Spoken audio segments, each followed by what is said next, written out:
Ako volite recept sa njokama, ostanite na pravom ste mestu.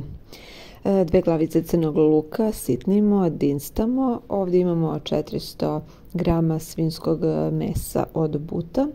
U ovoj čaši smo napravili ovakvu zapršku, to je 1 kašika aleve paprike i 1 kašika brašna. Sve to dobro zamešamo sa već polugotovim lukom.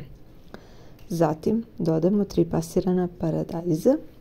Zatim dodamo vrlo malo paradajza iz tetra paka. Ovaj put nećemo da stavljamo puno. I dolivate vode. Sve to stavite da se krčka.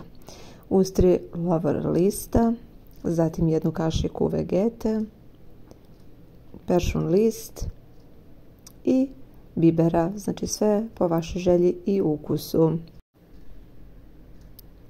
Zatim dodate 2 seckane šargarepe.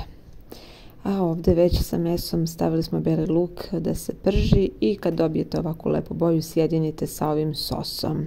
Sve dobro još krčkate, dok u drugoj posudi gdje vam je provrela voda dodali ste malo ulja i soli, stavite na 15 minuta da kuvate ove njoke sa krompirom. Isperite ih pod mlazom hladne vode i sjedinite sa sosom. Uživajte u jelu, prijatno!